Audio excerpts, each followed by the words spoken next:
تحت كمان. Oh, yeah, okay. Sorry.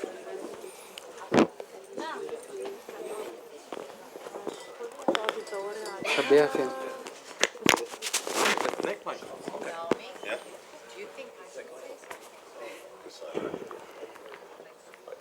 Do you want to? Try. Yeah.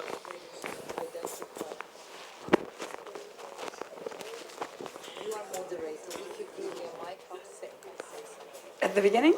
Thank you. Okay, right. Yes, say welcome then.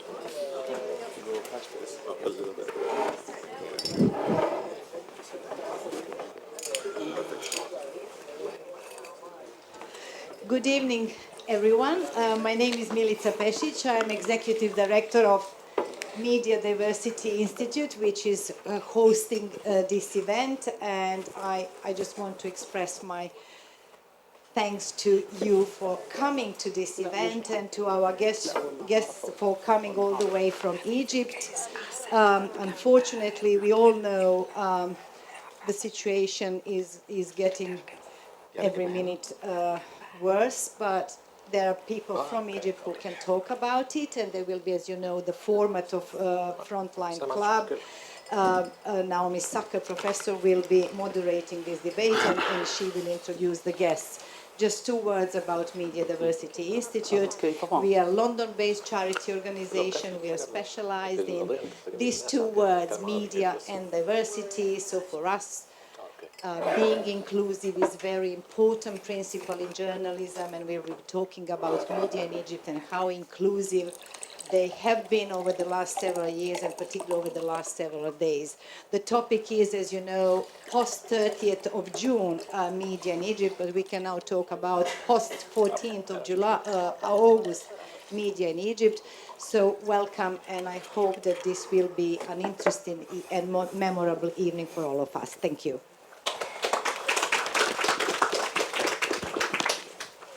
Thank you very much, Melissa. You've done my work for me in a way. But let me again say thank you for coming and welcome. Oh, mobile phones. You didn't say it, did you? Yes. Could I please ask you to switch them off or make them silent so that they don't disturb the proceedings, because it's annoying to other people. Okay, now, as Melissa said, events have moved very rapidly in Egypt in the last 3 days, and buildings in Cairo are burning as we speak. You will have noticed from the revised invitation that was sent out that our lineup, our panel, is slightly altered from the original version that you had. It is an occupational hazard of any discussion about media with practicing journalists that events happen and journalists then have to cover the events. Nevertheless, we have a wonderful, very distinguished panel with us of 3 people who are going to be able to discuss the events and the Egyptian media and their role, their function during this time. So how are we going to organize this? We've got till about 8:30 or shortly after. The panel will speak for about the first half hour, and how we'll organize that is that I'm going to ask 3 questions. The same question will go to each member of the panel. And the panel this is like, question time, and David Dimbleby always says the panelists don't know the questions beforehand. Well, these are my questions. I've done it again, hit my microphone. But the panelists don't know them. But roughly, I thought it sensible to try and organize our discussion around the recent past, the present, and the future. So I'm going to, let me introduce our panelists first of all. And you'll see the wide kind of range of expertise and media interest that we have represented here tonight. So first, Ahmed Zain, who is a producer of documentary films. He has a huge library of films behind him. He is currently one of 7 production companies that together are going through the procedures to register a new satellite channel called Shams, meaning the sun. The channel will not be exclusively documentary, it's a mixed channel.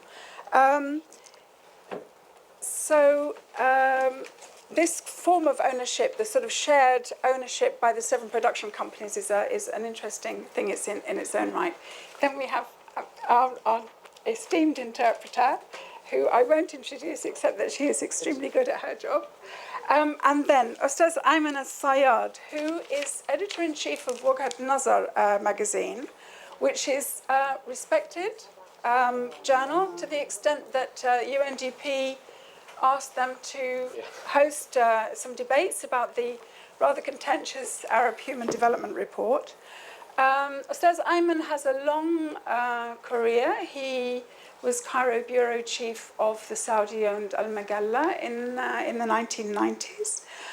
More recently, he was one of 21 appointees of the deposed President Morsi, not many of whom stayed in their positions very long, and Mr. Ayman al-Sayyad was one of those who resigned, as far as I know. Correct me if I'm wrong. First one. Okay. Okay, and on my right, Hosam Sokkari, who has worked across different media, and it's that expertise that he's bringing to his current job, about which I'll say something in a minute. He worked with the BBC for 15 years, and in 2004 had the distinction of becoming the first Arab to head BBC Arabic. In 2010, he moved to Yahoo after it had acquired Maktub, and was the head of audiences. And more recently, in the last few months, he has left Yahoo to found his own company, mesocial.me, which is a new venture to help media face the challenge of convergence of traditional media with social media. So you can see the kind of lineup we've got, the kind of perspectives and background that our speakers are bringing to the debate. So in order not to waste time, I'm going to move straight to the first question. And I think it will make sense to work from the left to the right. From the left because you are leftist? Because in English, this is where my husband is originally Egyptian. And when we say, let's start to do something, I would start on this side, and he always starts on that side. Okay. It's a matter of culture. It's a matter of language. It's a matter of how you write. Okay.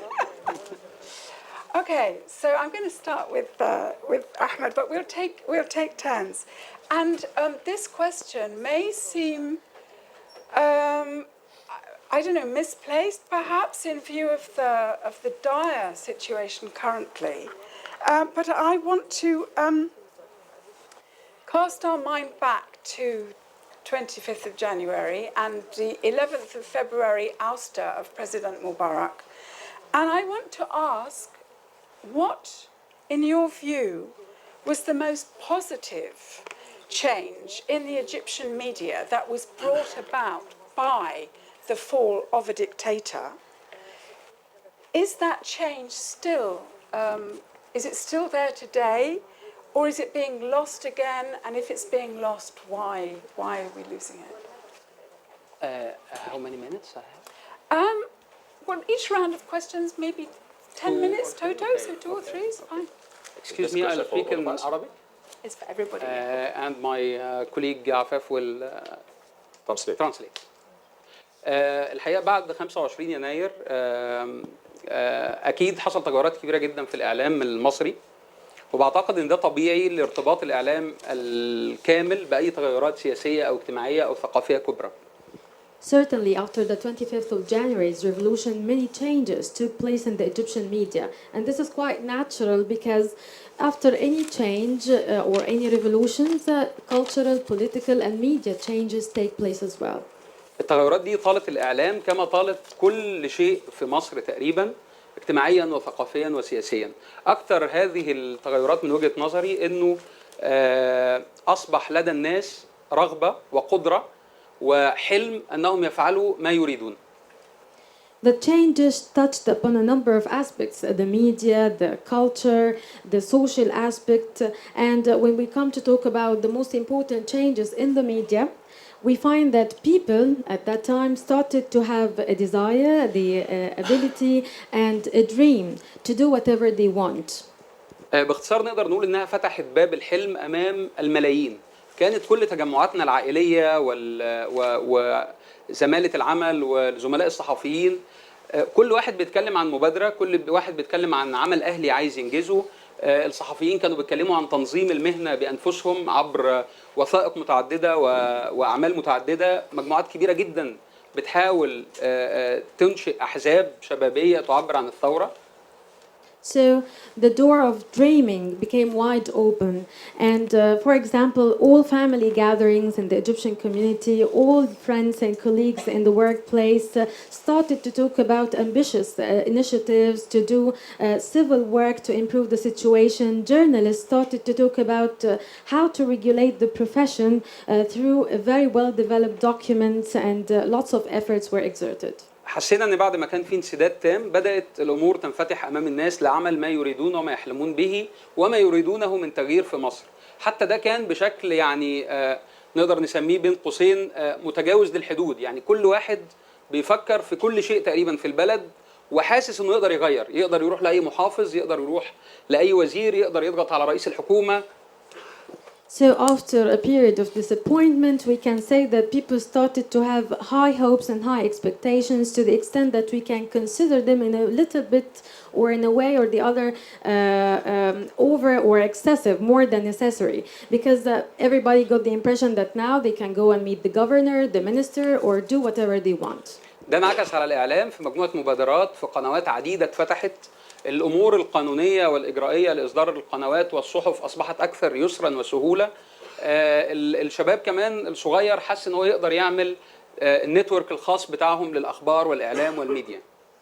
This was very much reflected on the media because there were a number of initiatives through which the licensing process of media channels became much more easier, and also younger people started to have their own news networks and many efforts followed. مساحة الحركة وصلت والحرية وحرية التعبير وصلت لمراحل غير مسبوقة قد يراها البعض بعيد عن الحدود الآمنة لهذا المجتمع.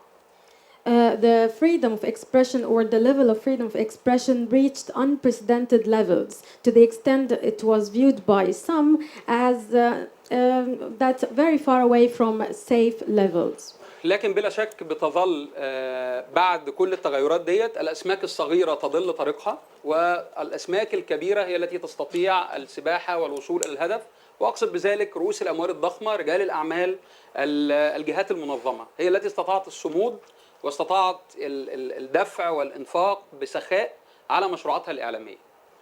But as we know that after any changes, a small fish misses or loses the way, and it's only big fish that finds their way through. And by this I mean capitalists and businessmen and organized groups who manage to survive and to find new ways. وسط هذه الفوضى القانونية، يعني أكثر شيء كان بعد 25 يناير كنا المفروض نبدأ بيه من وجهة نظري في الإعلام هو تنظيم وتقنين أوضاع الكيانات الإعلامية الموجودة وإعادة القوانين المنظمة ومناقشتها مرة أخرى على الرأي العام، لأنها أدت فيما أعتقد إلى تحكم مجموعة محددة من الجهات وأصحاب المصالح ورجال الأعمال والهيئات الكبرى في البلد في مسار الإعلام حتى يومنا الحالي. Amidst all this chaos, I believe, the legal chaos that followed after the revolution, I believe that the first step that should have been taken right after the revolution is to regulate and to control or to kind of organize the already existing media entities and to start to develop or amend a number of new laws in order to put an end to the existing situation at the time, which gave the control of the media to a number of stakeholders. ما أريد أن أقوله في النهاية إن في وسط هذه الفوضى العارمة وأكررها في القوانين المنظمة والإجراءات واللوائح، لم يستطع التعامل مع هذا إلا من يمتلك ترسانة من المحامين والمستشارين القانونيين وهم القروش والأسماك الكبيرة التي تحدثنا عنها سابقا. And I reiterate and emphasize here that amidst this very, very tragic chaos in legal text and articles, the only people who manage to survive are the ones who have an arsenal or a full group of lawyers. And I believe that by this I mean the big businessmen and the big fish that I referred to before. Thank you very much. That, I think you've put the picture very clearly. I'd like to see your agree whether you have another dimension. Somehow. Yes, okay. أتكلم بالعربي لأسباب ربما ترتبط بما استمعت إليه من تغطية 25 يناير مثل أي ثورة أسفرت عن أحلام لكنها لم تغير واقع على الأرض. I totally agree with what my friend Ahmed has said, but actually I have different type of experience. I was inside the political kitchen, that is inside the presidential palace. In terms of laws and... in terms of the laws and what was going on. After the 25th of January's revolution, like any other revolution, dreams became so wide and expectations became so high. Yes. الناس نزلت إلى الشوارع في يناير 2011 ترفع شعار واحد. الشعب يريد تغيير النظام أو إسقاط النظام. كلمة النظام, when we are talking about the regime, then we are talking about قوانين, rules and قوانين وقواعد وما إلى هذا. Please. In the 25th of January's revolution, people took to the streets raising one single unified slogan.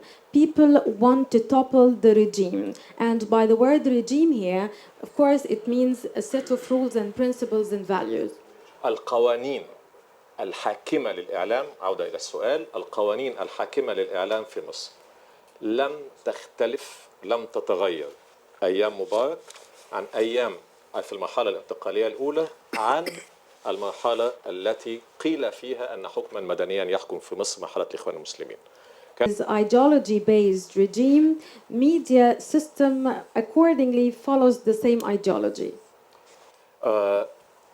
يعني أظن أن هذا ممكن يكون كافي للإجابة عن السؤال. I think this answers your question. Yes, and I'm going to... Hopefully. Thank you very much. Thank you.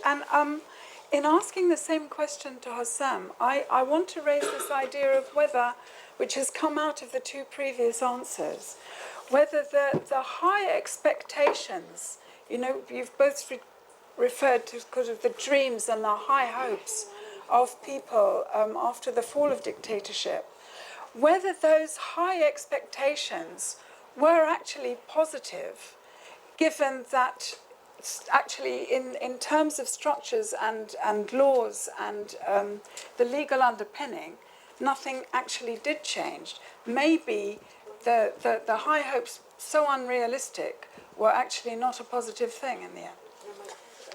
Well, let me revisit your question, because you started with a question mark about the change that was brought by the 25th of January and whether this is still lasting or it has changed. And in the light of that, I'm going to address your last addendum. I think, you know, from my point of view, there are three main changes that were brought in by the 25th of January. One of them is the repositioning of social media within the context of the media landscape. It has been there for quite some time. It was deemed to be elitist or a waste of time. Has been viewed by a traditional conservative society as something that only kids do and has literally no value. It's a little bit of chatting, maybe sex navigation or browsing, and there is nothing really valuable in it. Now, with the role that social media has played in terms of sparking the initial focal points around the discontent that the Egyptian society had, specifically with Kullina Khalid Saeed page, we are all Khalid Saeed, and the extensive reporting of what has happened around that and the role that Wael Ghunaim played it and so on and so forth, put social media in the forefront or the media landscape within the context of the whole media structure that is there. And that is still lasting. That is one of the things that have been initiated and sparked by this, this wider awareness of the importance of social media and the role it plays, and that is still going on. One other thing is the need for a regulatory framework. Now, this is a very interesting one because even though the perception is strong, but in my attempts to help and understand how this works, and I was incidentally invited in Cairo to something like 3-4 sessions, meetings, seminars, discussions, conferences around the same issue, I failed to understand the motive. I sit with them, I listen to what they want to do, and I realize that they would like to create structures, and somehow there is an implicit desire to control media from every party. Everyone wants to close the other newspaper because everybody is bad, but not me. So I would like to have a framework that allows me to do that by law, and we should be like the others, and we should have a regulation because I don't like what these guys are doing.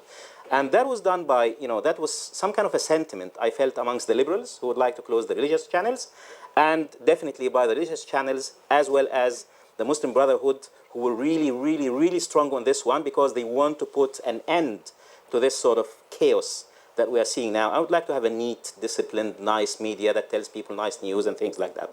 And when you start talking to them about, okay, what about, regulatory framework that addresses the concerns of the audience? And who can they complain to if they have a problem? And what about insinuation of hatred and racism? And what about advertising, the length of it? What about flash photography in TV reporting that can have an impact on people who have epilepsy? They might sound like nice sort of problems that other people may have, but these are, in my view, are at the core of what we talk about when we talk about media regulation. It's mainly about the relationship or the accountability that has to be there between people who consume media and people who produce it. So that issue of censorship disguised as a regulatory framework is probably neither here nor there. So I would like to know, and I kept on asking this, why do you want to regulate it? Because if you tell me why do you want to regulate it, I can talk to you about how you can do it. And I don't get a clear answer as to why, and the implicit answers are always about those bad guys who do things that shouldn't be done. Yeah? And everybody is bad and everybody is good, depending on who's speaking and who they're talking about. So that was something that was brought in. And I think it's positive in the sense that people felt the need for some kind of regulation. Now, whether at the end of it, we will be introducing the frameworks that are really needed by society to make sure that they have that sense of accountability, or we will end up having some kind of a censorship apparatus disguised as a regulatory body. We don't know yet, but that discussion has started, and I think it's a good thing. Now, the interesting thing also that has been brought in by the 25th of January is that diversity of views. And I think it probably, you wouldn't be able to say that you have one particular medium or channel or platform that would be considered as objective in the sense that it attempts to be objective, because the common phrase in Egypt whenever you talk about objectivity is that people say, no, it doesn't exist. That's not there. That's a very fancy word. And actually, I attended a seminar, and Ayman was there moderating, where everybody almost on the panel said that the media has to be biased. We have to be biased to the good things. See, I'm saying that? Yeah, that was in the Marriott. No. I didn't say that. You said that. I said you moderated. Ah, I'm a moderator. Yeah. Okay. No, you're good. Yes, thank you. You're with the good guys.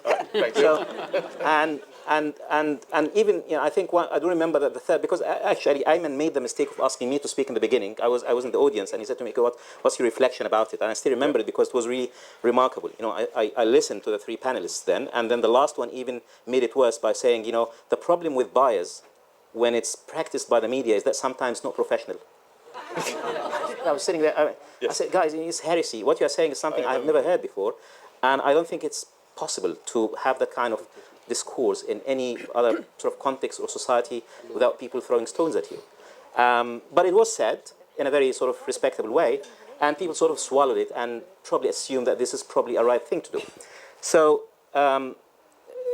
you can apply, and I think I wasn't unhappy with with the media environment as such, because you could, at the end of the day, build a picture of the different views presented by different channels. You wouldn't be able to find one channel that tells you something that you think is consistent and coherent, but you have to build your own image and picture from whatever is being said by all of them. Okay, so let me stop you there, because that brings me, because we want to keep this sort of initial opening session to half an hour, and what you've just said leads exactly on to my second question. Okay. I'm glad I stopped. Yeah. In the sense that you've just said there is no media outlet in Egypt that, as it were, speaks to everyone, speaks for everyone or to everyone. And there is this sort of inherent tendency to want the floor open for you and close down everybody else. So my question is, there are problems with the international media coverage. Yeah.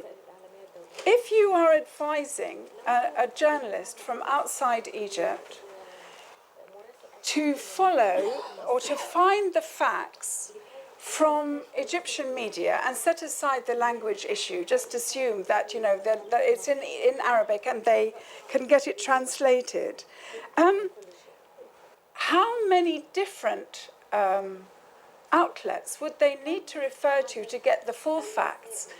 And would they, at the end of the day, be able to get the full picture from the media? And I would like to start with Ayman on that one. Okay. Actually, there is no facts in the Egyptian media. Okay?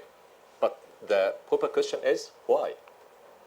Okay, big one. There are no facts in the Egyptian media. Yes, I do agree with that. Hold that thought. Yes, now it's hardly من الصعوبة بمكان أن نجد في الإعلام المصري الآن وسيلة إعلامية واحدة تتبع الأساليب المهنية الصحيحة في تقديم الصورة أو في تقديم ما يجري في مصر. It is extremely difficult now to find in the Egyptian media now a single media outlet that follows the correct professional rules in their coverage. مع ملاحظة أن هذا لا ينسحب فقط على الإعلام المصري بمعنى الإعلام المرخص له في مصر، وإنما على الإعلام الموجه إلى مصر. الجزيرة مثالا، العربية مثالا، Sky News as well.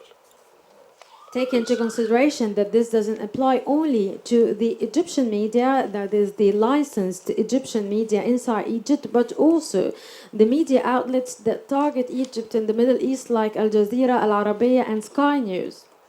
لماذا؟ هذا هو السؤال. Why? This is the question. ببساطة بعد 25 يناير لم تكن هذه المشكلة موجودة على الإطلاق. المشكلة بدأت في مارس 2011. Please. Simply speaking, after the 25th of January, this problem never existed. The problem started on March 2011. الإعلام ابن شرعي لمجتمعه، للحالة المجتمعية. مصر بعد 25 يناير كانت كلها شيء واحد أو كتلة واحدة ويد واحدة. في مارس 2011 عندما طرح التعديلات الدستورية بدأ الاستقطاب في مصر. ببساطة وسائل الإعلام القائمة على ideology بدأت في توجيه رسائل إلى الجمهور تقول أن الذين سيصوتون مع الدستور مؤمنون والذين سيصوتون بلا غير مؤمنين أو كفار. Please. After the 25th of January's revolution, Egypt was united, was one bloc with no divisions and splits. But starting from March 2011, when there was the referendum for the constitutional amendments, media outlets started to work according to their own ideologies. They started to send out messages to the audience telling them that those who will say yes to the constitutional amendments are true believers and those who will say no are non-believers. But I'm asking you to advise our hypothetical non-Egyptian journalist. Where should he or she go to watch? Which Egyptian media should they consult? Are you saying none at all? Yeah, okay. Yes. الحقيقة تأتي من التعدد، باختصار من التنوع. when we are talking about diversity, we can talk about the truth. Truth or reality, or truth comes from diversity and plurality. So, Large reality. Okay. so you would tell them to read الشروق, a newspaper. Yeah, sure, it's mine. Because it's exactly. let me يعني One one sentence. point, and one then- point. yeah. Yes, one point. هناك تفسير آخر ومهم للغاية لحالة الإعلام في مصر. باختصار قبل 25 يناير لم يكن هناك سياسة. في 25 يناير حدث ما يمكن في كل الأرب سبرينج كونتريز هناك ما يمكن أن نعتبره انفجار سياسي، انفجار في الاهتمام السياسي. بمعنى قبل الربيع العربي ربما من بين كل 1000 مواطن مصري واحد فقط يهتم بالشؤون السياسية. بعد 25 يناير من بين كل 1000 هناك 900 بيتناقشوا في مواد الدستور. حالة الانفجار السياسي as we learn from physics الطاقة لابد أن تخرج في مجالات. لم يكن هناك أحزاب سياسية تستطيع أن تستوعب هذه الطاقة. وسائل الإعلام ببساطة شديدة تحولت إلى أحزاب سياسية في الواقع، ليست إعلام. الآن لابد أن نتعامل مع وسائل الإعلام على أنها أحزاب سياسية تتحدث باسم الاتجاهات السياسية المختلفة. That's a good answer. Thank you. Yes. Thank you. Please. There is another explanation for what has happened, that before the 25th of January or the Arab Spring, or in the Arab Spring countries in general, before the revolution, there was no interest in political discussions. But after the 25th of January, there was the so-called, or what we can describe as an explosion in the political interest. Before the Arab Spring, we can say that only 1 out of 1,000 citizens is interested in politics.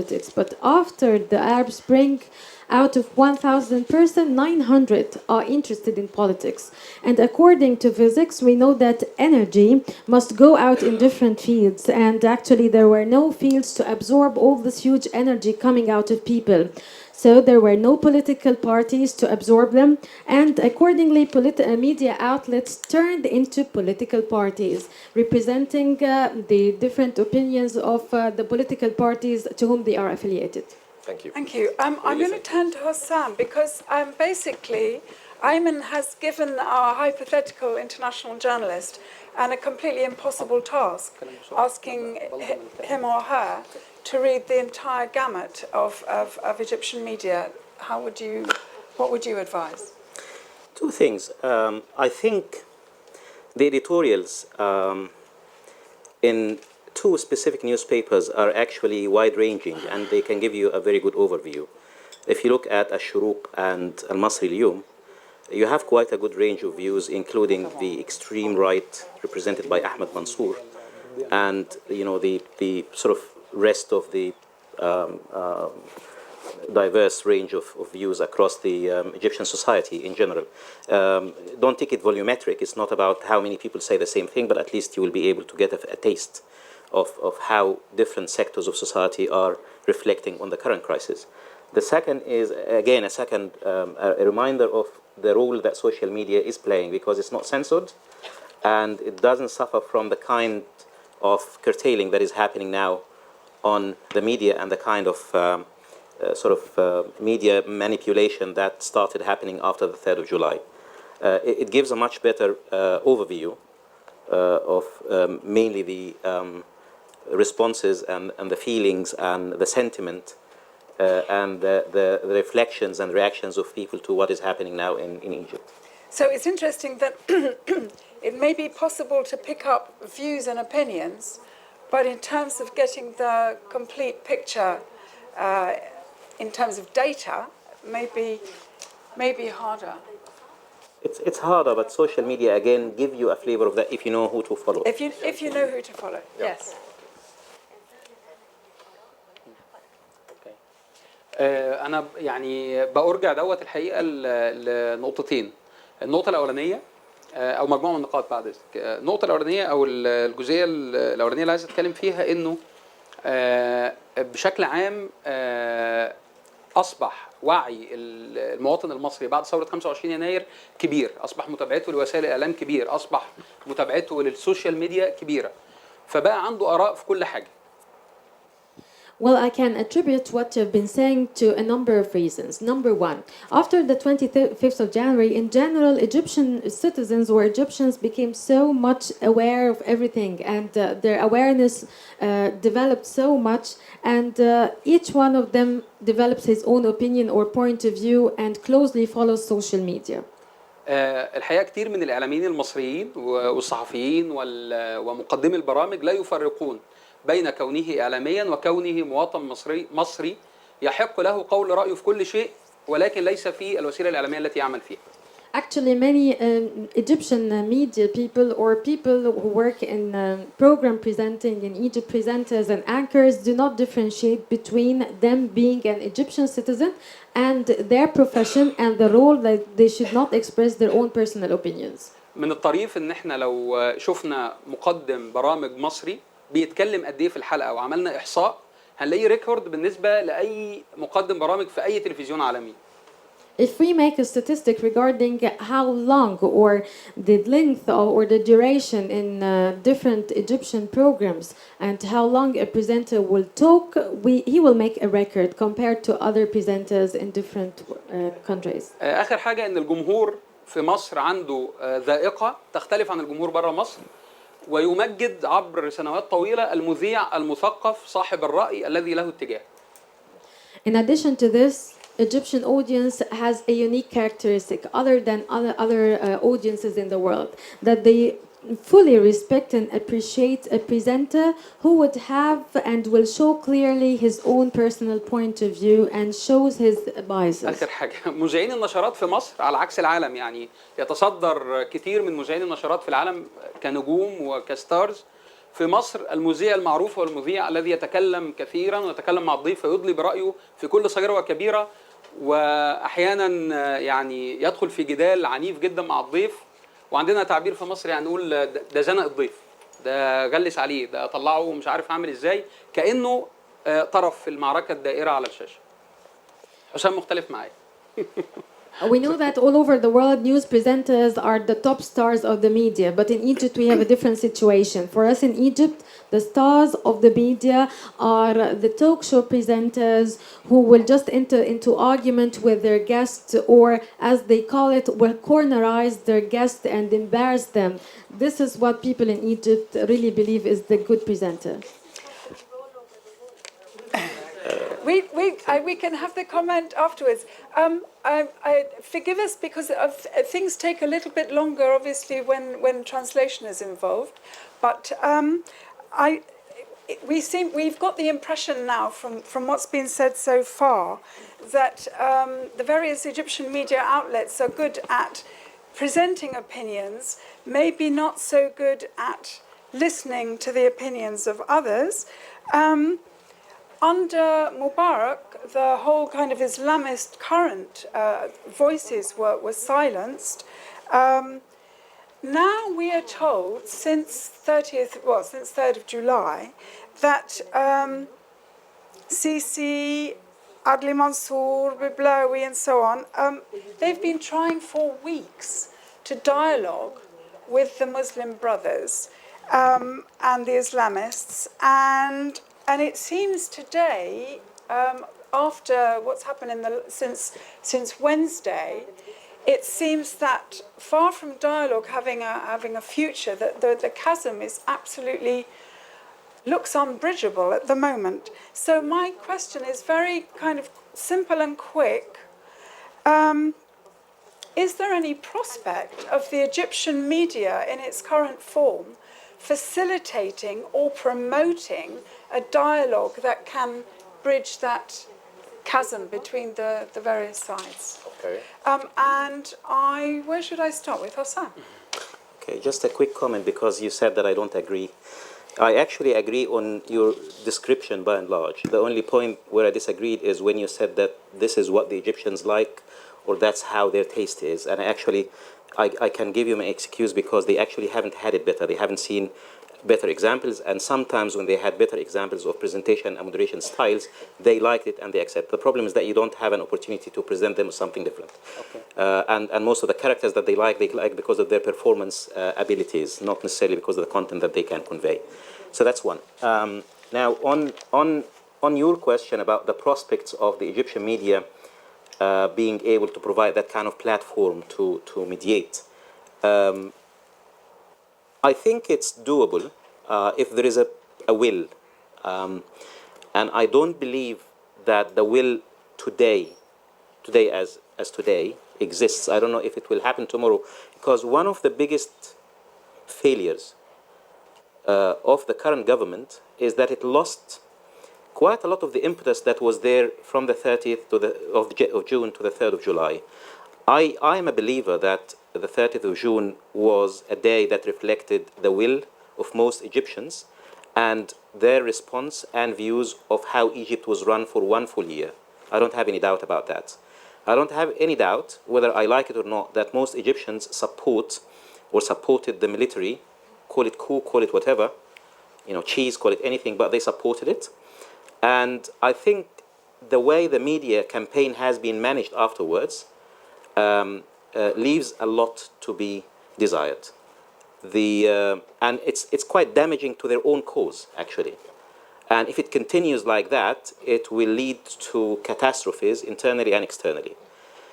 But the other side of the equation is not just about the political will of the government, but it's also about the readiness of the Muslim Brotherhood to change and reshape their strategies honestly, not the way we see them doing it occasionally, whereby they feel that if they change the messaging, the outlook, change the platform in Rab'a and turn it from a very religious one into an extremely sectarian one with Abdel Nasser songs and October songs and all of that stuff, which reflects a sheer desire to be dishonest when needed. But if they really change their messaging and make it clear that they would like to have some kind of an Islamic society with a very general values of religion, but at the same time they abide by the fact that this is a political movement. It has a political program that can be discussed and criticized, and you cannot anchor it on God because they're not really the carriers of God messages. They are a political entity. Now, if they do that and they accept that they have an equal weight against others, and they accept that they're not going to use religious rhetoric that they can deceive the simple people with, then after that I think there will be a need for a national dialogue supported by media that respects its audiences, which for the time being I don't think we have. Okay. So I'm going to come to Ahmed, and I go to, so The same? yes, do you the same question, but just اوكي. انا للاسف مش متفائل تماما ان الميديا تلعب هذا الدور الان. minute. اتفضلي يا عفاف. we're closing. Yeah. Okay. Unfortunately, I'm not optimistic at all that the media will play this role. الموضوع اكثر تعقيدا مما يمكن ان نتصور جميعا. The situation is more complicated or more complex than what we all can imagine. في كتير من مقدمي البرامج اللي مش عايزين يتورطوا دلوقتي في الدعاية السوداء تجاه فصيل معين متوقفين عن العمل. There are many program presenters who do not want to get involved into this black propaganda for one particular party, and they now stopped working and they no longer appear on the screen. So that's good. That's hopeful. Yes. Okay. So one quick answer, because I'm being told to get to move on. الإجابة قصيرة للغاية ومباشرة للغاية. أنا بختلف مع أحمد. أنا بالعكس. واحد، لازم ننتبه إلى حقيقة إنه الإعلام هو الأداة الأولى للتغيير في هذه المنطقة. وضح ذلك جليا في كل ما حصل في 25 يناير وما يليه. طالما أن الإعلام هو الأداة الأولى والأهم للتغيير، إذن هو الأداة أيضا للحل. Please. I totally disagree with Ahmed, and allow me to say that we have to bear in mind and pay attention to the fact that the media is the number one tool for change in the region. This became so evident after the 25th of January and what followed. So since it is the number one tool and the most important tool, I believe, yes, they can make change. جملتين كمان. الجملة الأولانية إن ده يحصل إزاي؟ ببساطة شديدة جدا هو تحدث عن المذيعين اللي مش قادرين إن هم يشتغلوا دلوقتي عشان ما يقعوش في أحد الأخطاء. الحل لمصر هو ببساطة مصر تستحق الأفضل من الخطأ أن تحصر بين فاشيتين، سواء كان نظام بوليسي أو نظام فاشي ديني. لا ينبغي أن نحصر مصر بين الاثنين. إذا الإعلام عمل على إيجاد ميدان ثالث أو طريق ثالث يستطيع بمنتهى السهولة أن يحل الأزمة، لأن معظم المصريين يختارون هذا الطريق. الوضع الحالي ممكن theoretically يستطيع. Please. And when what Ahmed mentioned that a number of program presenters stopped their work currently because they don't want to be involved in this current situation, I believe that we should not limit Egypt's perspective either to be a police state or a religiously fascist state. I believe we have to find a third way out. In 3 words, my journal called Weghat Nazar means points of view. Then we can build a real dialogue. Thank you. Okay, that's it. I No. think How much is the subscription? Do you have it in other languages? Okay. that sounds like a very sort of concrete and focused and positive note. And I'd like to thank the 3 panelists for starting us off. And now we have time, plenty of time for questions and comments from the floor. And I would ask you, please, if you could identify yourselves for the benefit of the panel and other people in the room. And I'll take Roger at the back, please. I'm Roger Hardy. I was with the World Service for a long time. Right now, what is the role of the military with regard to the media? How strong is the influence of the Egyptian military on the media now, today? Okay. Can I answer? Okay, that's a very, very specific question. I think I'm going to take answers from whoever wants to give it, but the answers have to be short. Yes. Okay. There is no any instructions. There is no any censorship. But the media people themselves express their willings. That's all. Censorship. That's not. There's no censorship at all.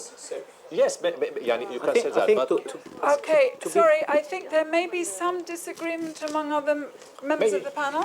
Well, what I wanted to say is that self-censorship probably would mean something slightly different, which is that people exercise something that they don't really like, but they have to do it. But what is happening is like there is an understanding and an agreement based on which lots of people do things a little bit beyond that acceptable, assuming that they are. So it is not that they are instructed to do something. It is not that they are doing something unwillingly. They are practicing what they believe would fit with their political and ideological affiliation.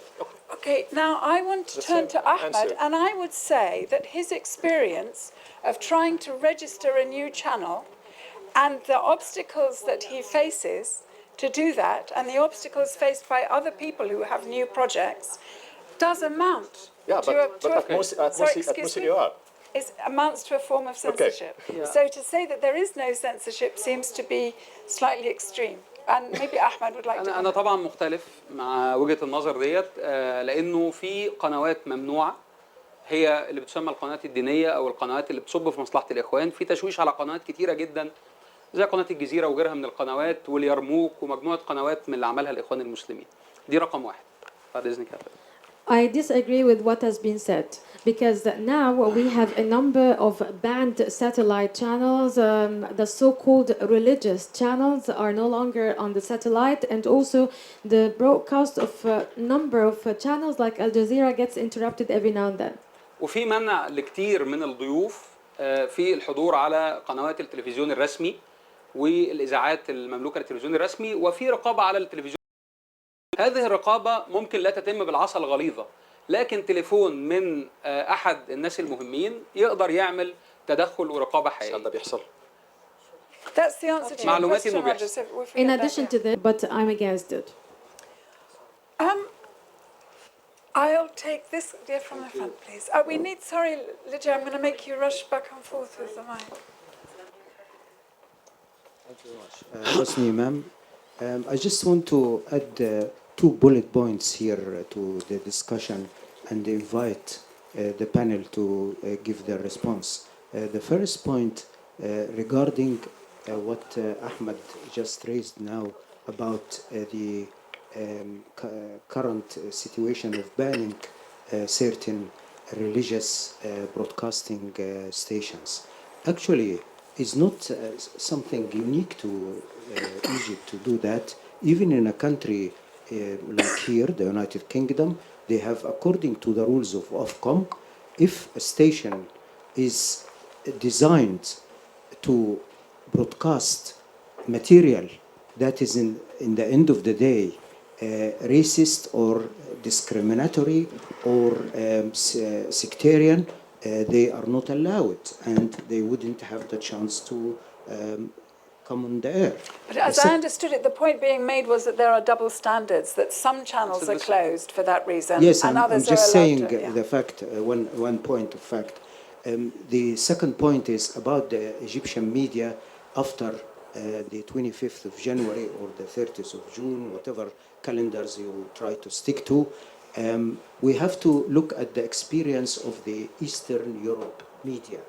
There is a lot of explosion in the Egyptian media and the Arab media, particularly the news channels. And this, to be very fair, started not with the current situation, but it was one of the legacies of Mubarak's era.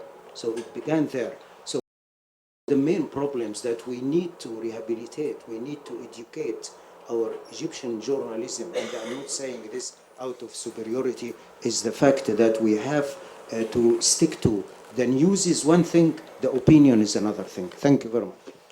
Thank you for your comment. I don't think I'm going to ask the panel to intervene just at the moment, because, I mean, these were very useful comments, and I'll take in the middle at the gentleman with, there we go. Karim Nasser, I was a reporter at On TV, and now I'm presenter at Al Jazeera. So What a change. What a change. How did it happen? Yeah, I don't know how it happened as well. How did he employ my you? question is for Mr. Ayman. You were talking about how media can make a third way to put the Egyptian people together. And I would like to start with a tweet I read today. Someone said, our martyrs are on TV and their martyrs are on Al Jazeera. So what I would like to say is that you were in the kitchen, as you said before. Yeah. What are the barriers that is putting this away of happening? And do you really think that big businessmen like Naguib Sawiras or whoever is owning On TV or CBC, and on the other side, a country that is pushing Al Jazeera in a way, can really be being pushed down under a certain law and work in a certain frame? Like, what were the obstacles that you faced if you tried to find this third way at the time you were inside the kitchen? Thank you. Because the question is directed at one particular person, I think I'm going to take a couple more questions and give Ayman a chance to think about the answer, and then we'll take... So, yes, in the middle here, please. I'm Bettina Peters from the Thompson Foundation here in London. My question is, Hosam, you were speaking about the role that social media had in the beginning of it, and Ayman, you said how the traditional media or the mainstream media is largely linked to ideology. I'm wondering, are these two very separate camps? Does the social media trends influence what happens in the mainstream media? Does the mainstream media influence in any way what's being discussed at the social media? Or are those two parallel words in Egypt right now? Thank you for your question. I'll take one more. Just here probably is the most convenient to... My name is Andrew Whitley, and I used to be a journalist for the BBC and then the Financial Times in the Middle East, and I'm following up on the previous questions. I'd like to hear from the panel what, at this stage of Egypt's political development, is the ideal regulatory environment, both in terms of traditional media and social media. I tell you that the Egyptian mood is not at all a fanatic mood or an extremist mood.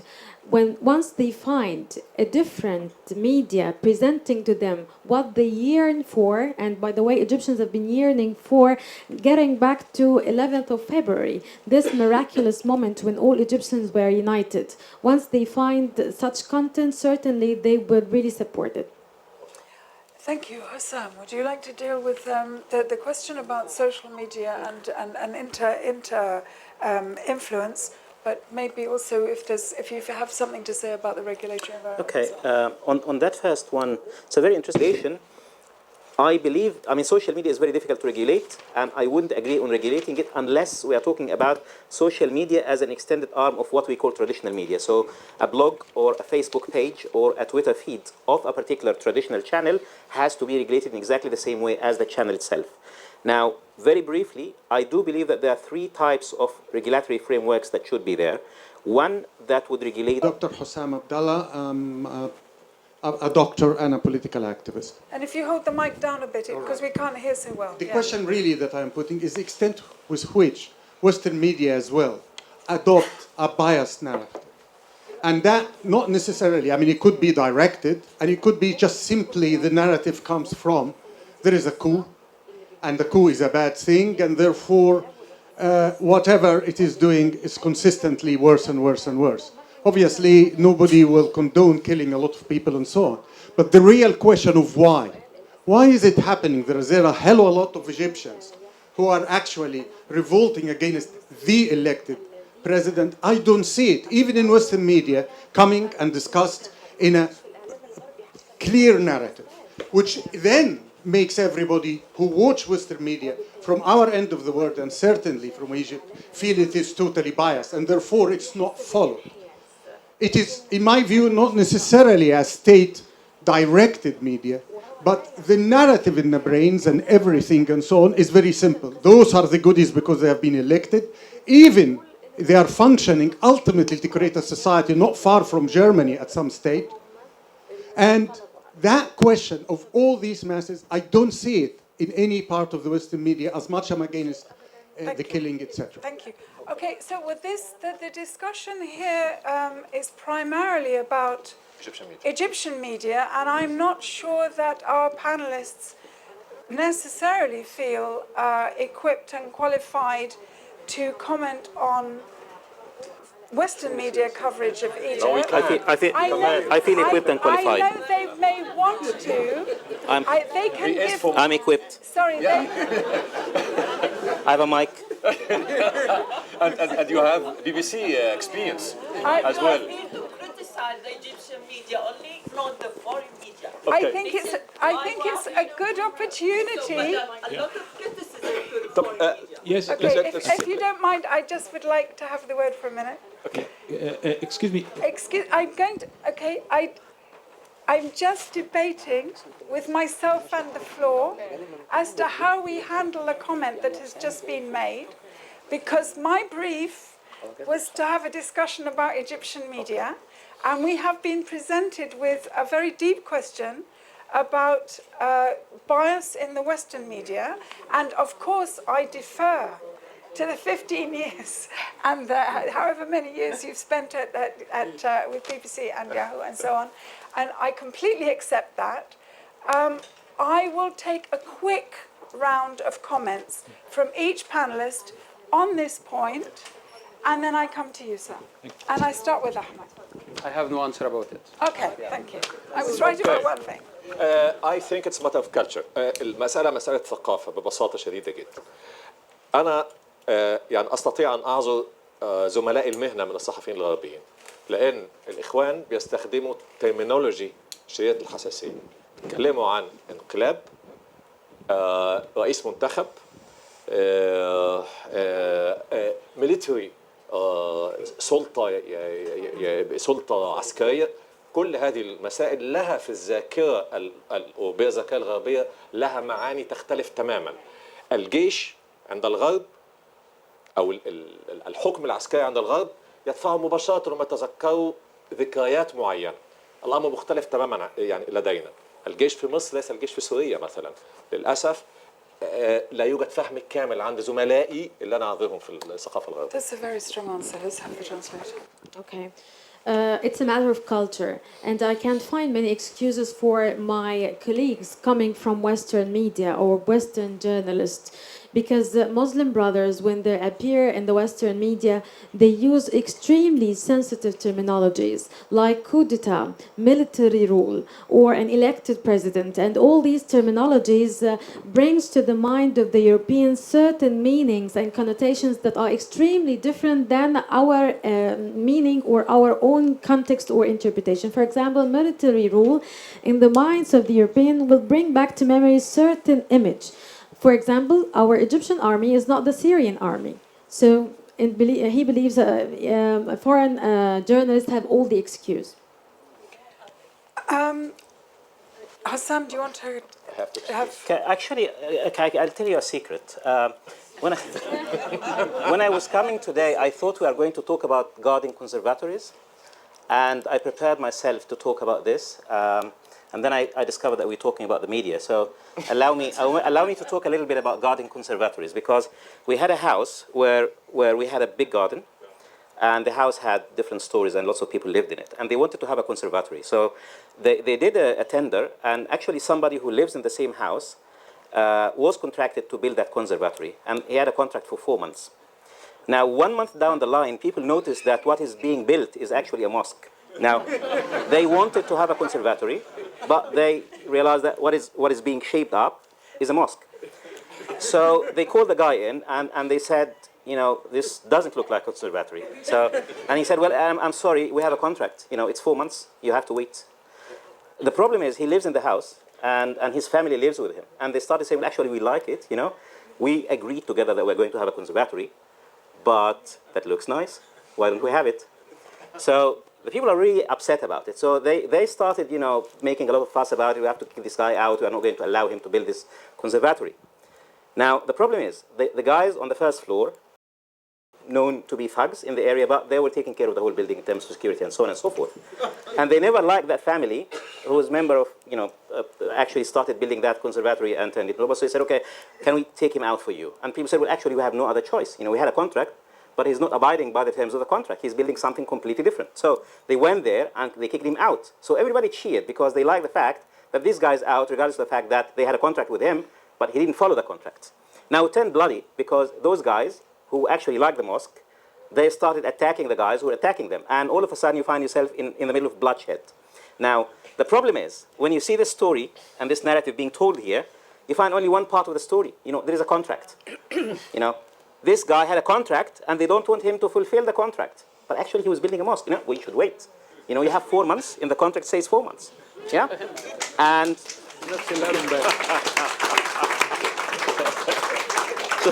legally you have an issue, you know. Point made.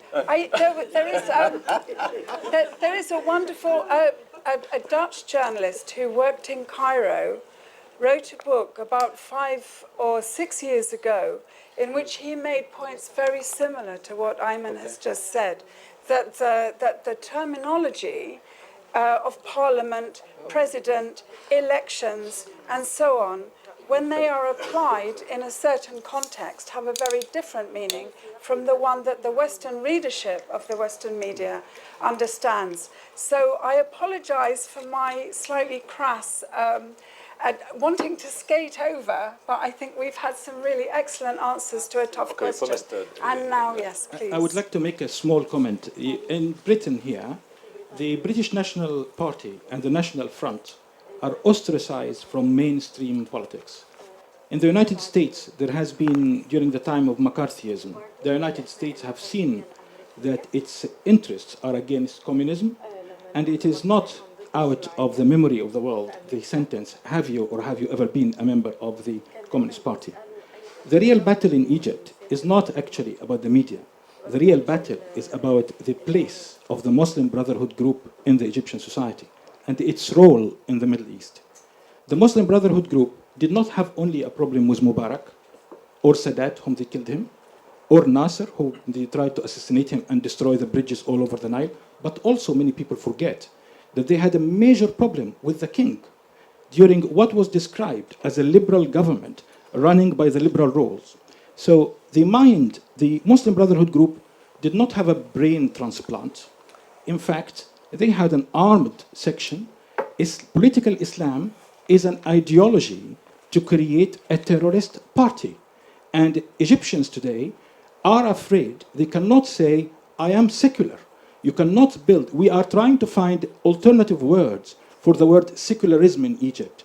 And this takes me to the second immoral point that is constantly practiced by the British and the American government. The British and American governments pretend that they are for democracy and turn a blind eye on the huge crimes committed by political Islam in Syria. The Egyptian people are aware of what is happening in Syria, and your media here is turning a blind eye and hiding from it. The Egyptian way, the Egyptian people, and the people of the world have no way forward apart from fighting to declare the Muslim Brotherhood group as a terrorist organization. Thank you. Thank you for your comment. I'm going to treat that as a comment and not as a question. Yes, I promised you next. Thank you very much. I'm a bit, forgive me if I appear a bit confused, because I thought we were going to... Can you introduce yourself, please? Salah Abul Fadl. I'm a psychiatrist and I'm a member of the Egyptian Committee for a Civil State.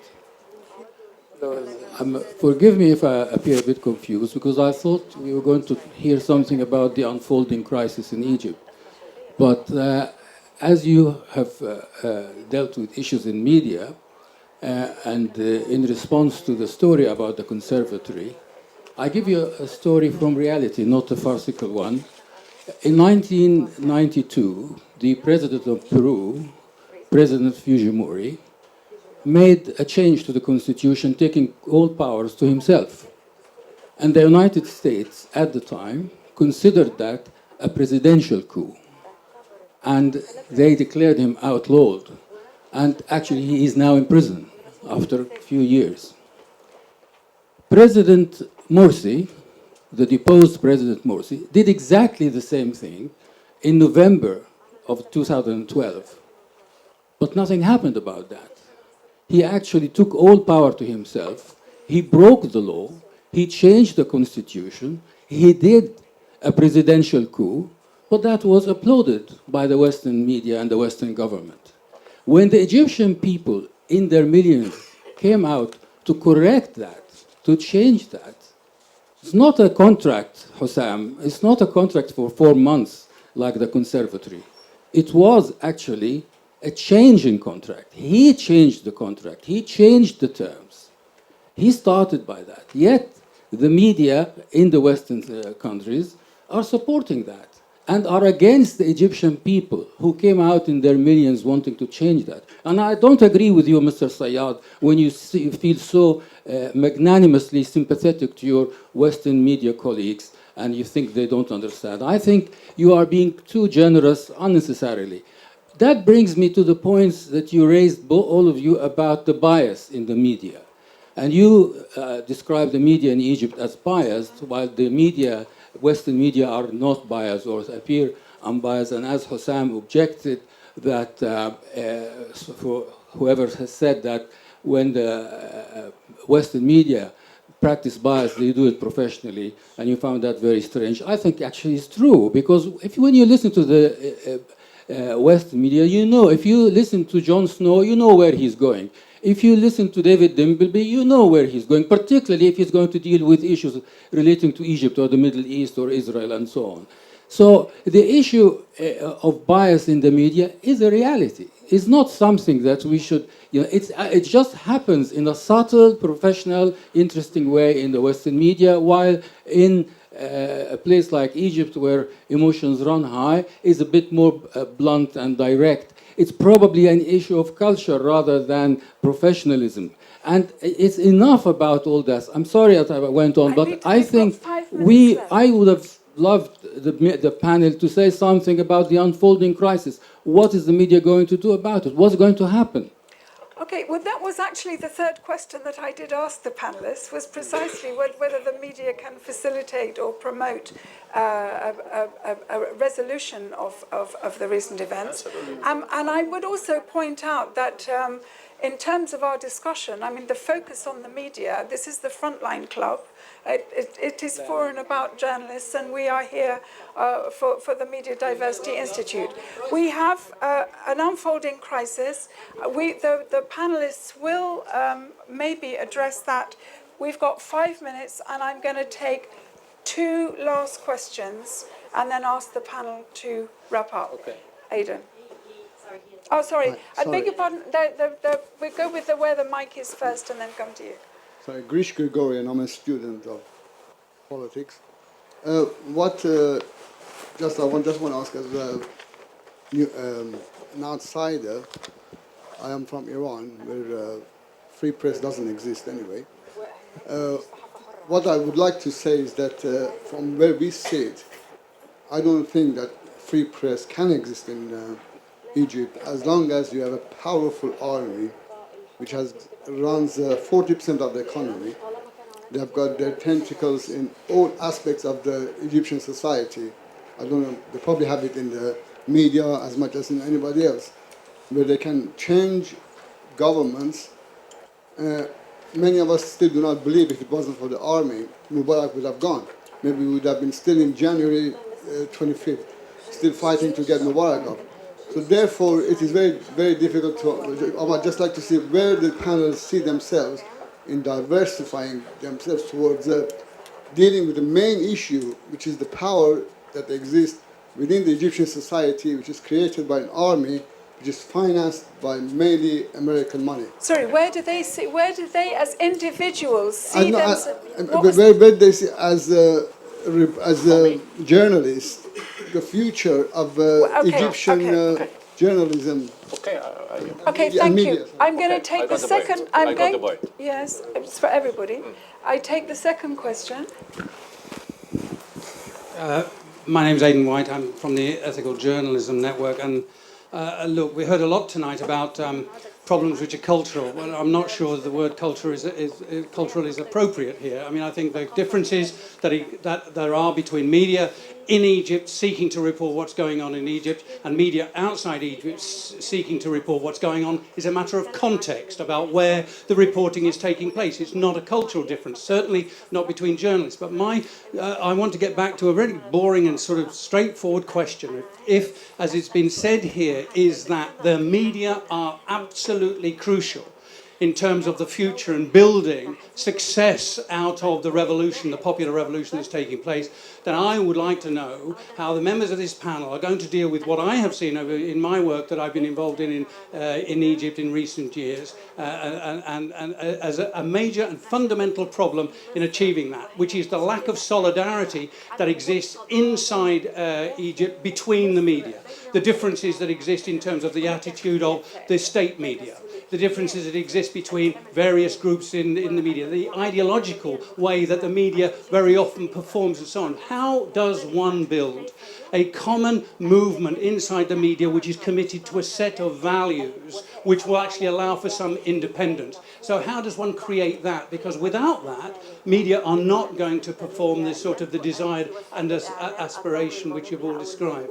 Thank you for that question, because I think in a way, I mean, it chimes with the previous one and also with the point that you raised about the future and so on. So how do journalists build solidarity across ideological divides and different professional environments? Okay. Can I start with Ahmed and I come to you? طيب أنا عندي نقطتين اتنين هتكلم فيهم. هي السؤال الأخير هي الأرضية المشتركة للإعلام. أنا مش متفائل قوي إن ده يتم في المشهد الراهن. ممكن يتم في المستقبل لو الصحفيين بقى عندهم هذه النية للاستقلالية الفعلية عن رأس المال أو الجهات الحاكمة. Regarding how to build a common ground for media outlets to work together. Currently, he is not optimistic. He is a bit pessimistic. But he believes that it cannot take place currently, but probably in the future when journalists themselves feel that they really want to be completely free from any monopoly, away from the control of the owners, to achieve total independence, this can happen. وقبل دوت لازم يتم وجود بنية تحتية قانونية عصرية وواضحة لكل الناس ومطبقة على الجميع. And before this, there has to be also a modern legal infrastructure that is clear, applicable, and that is applied on everyone. الصحفيين والإعلاميين المصريين يحتاجوا إلى تدريب على أمرين أساسيين، على القيم الإنسانية الأصلية للإنسان العادي، احترام حقوق الإنسان وخصوصيته وكرامته، عدم التحريض على العنف، دي رقم واحد. رقم اثنين القيم المهنية، عدم الخلط، القيم المهنية الأساسية يعني الموجودة في الصحافة في العالم. Egyptian media people and Egyptian journalists need to be trained on two sets of values. Number one, the basic human values, that is to respect human rights, to respect the privacy of others, the dignity of others, and never instigate or incite hate speech. And the other set of values is the professional values. المداخلة الثانية, the second one, or it's enough? I think you've made a very strong point. I think you've answered the question. It's interesting that you distinguish between صحفيين وإعلاميين because infrastructurally, in terms of organization, broadcast and audiovisual journalists are on one side and print journalists are another. Perhaps I hand that one to. Okay. في الواقع أنا بتفق مع الزملاء الذين تحدثوا. بالنسبة لما أشرت إليه أنا موافق تماما. It's a challenge, but it is not other way. باختصار تعلمنا من 25 يناير أن الإعلام هو الوسيلة الوحيدة لإحداث تغيير في المجتمع. وعليه رغم أنه تحدي صعب لكن لا يوجد طريقة أخرى. Please. Okay. I completely agree with what you have said. I agree that to reach what you have been asking us about is a very big challenge, but we have no other way but to do it. We've learned after the 25th of January that the media is the only way to make change, so we have no other choice. Okay. معك أيضا تماما لا وجود لإعلام حر في ظل حكم عسكري. هذا صحيح. لكن من الذي قال أننا في مصر الآن بصدد حكم عسكري مستمر؟ هذه مرحلة استثنائية أوجبتها أوضاع استثنائية. أنا برا الحكم العسكري لا يوجد إعلام حر، ولكن أيضا التحدي الموجود أمامنا جميعا ألا يستمر هذا. العقبة الوحيدة أمام العودة إلى حكم مدني حقيقي هم الإخوان المسلمين. I also completely agree with you that there can be no free press under a military rule or a military regime. But who said that this current military rule will continue? This is just an exceptional period in Egypt's era that comes in a very critical and exceptional phase. So the main challenge is not to allow this military rule to continue. And the only obstacle facing this is Muslim brothers and their attitude. تعلمنا من كل التجارب أن كلما كان هناك تهديد للأمن كلما سمح ذلك بإجراءات استثنائية. خلصت. From the experience, we have learned that whenever there is a threat on national security, more exceptional measures and procedures will be adopted. Thank you. And now, Hosam, to finish us off. Last word, huh? You have to. Are you going to say the last word again? You are. Me. I think, from your last point, I think the worry is that this national threat or security national threat is often an excuse to extend military rule. And I think the onus will be on the current leadership in Egypt to prove that these were exceptional measures and they are and were done for a very limited period of time. And they need to reinstate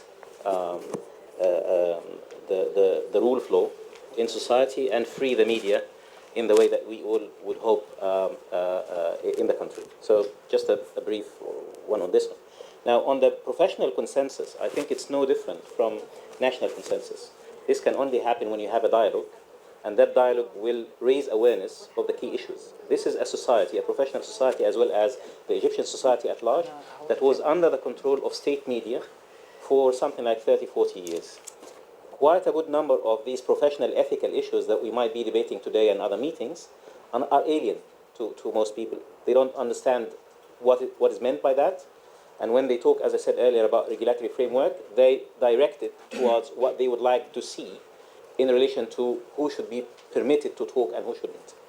Now, you can only hope that by widening that dialogue and introducing it and persistently raising these issues. You got the biggest clap. Yeah. لا بجد بجد. Ahmed.